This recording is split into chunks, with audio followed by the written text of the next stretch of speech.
ایک شخص قبر میں جانے کے بعد اپنے اعمال نامے کو دیکھتا ہے اور اچانک اس کے درجے بڑھا دیے جاتے ہیں۔ وہ کہتا ہے کہ مالک یہ تو میرے اعمال نہیں تھے جس مقام پر مجھے بٹھا دیا گیا ہے، میں تو اس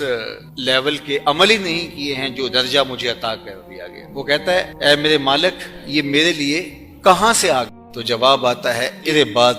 تیرا بیٹا جو تو چھوڑ کے آیا تھا اس نے تیرے لیے استغفار کیا ہے، اللہ نے سب کچھ تیرے کھاتے میں لکھا۔ تو اولاد نیک ہو، اللہ اکبر۔ اور میں کہتا ہوں کہ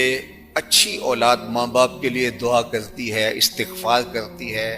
اس کے لیے صدقے کا بھی اہتمام کرتی ہے، اس کے ایصال ثواب کے لیے کرتی ہے۔ اور اگر یہ سب کچھ نہ بھی کر سکے تو نیک ہو، اولاد صالح ہو، تو دن میں کتنی مرتبہ کہے گی ربنا اغفر لی ولوالدی۔ اولاد اگر نمازی ہوگی تو دن میں کتنی مرتبہ کہے گی اللہ مجھے بھی بخش دے، میرے ماں باپ کو بھی بخش دے۔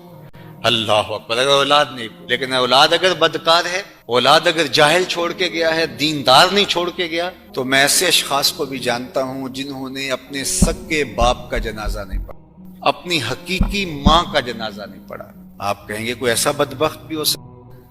وہ پھر یہاں نہیں ہوگا، بیرون ملک ہوگا، وہ کھڑا تھا جنازہ گاہ میں۔ ہاں، ایسے لوگوں کو آپ بھی جانتے ہیں۔ یہ وہ لوگ ہیں جنہیں جنازہ آتا نہیں ہوتا اور ساری زندگی دوسرے لوگوں کے جنازوں میں جا کے دھوکہ دہی کے لیے کھڑے ہوتے ہیں، چپ کر کے کچھ نہیں آتا ہوتا کیا پڑھنا ہے، اور جب اپنی ماں فوت ہوتی ہے، اپنا باپ فوت ہوتا ہے، تو الگ بیٹھ کے جنازہ تو یاد نہیں کر رہے ہوتے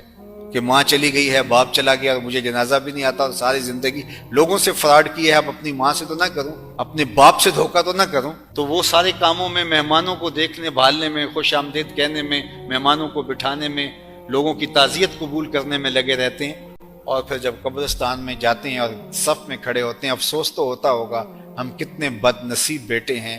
کہ ہم اپنی حقیقی ماں کے لیے، حقیقی ماں باپ کے لیے، اور تو رہا جنازے کی دعا بھی نہیں پڑھ سکتے۔ تو صالح اولاد کی نشانی بتائے گی، جو نیک اولاد ہوگی وہ ماں باپ کے لیے دعا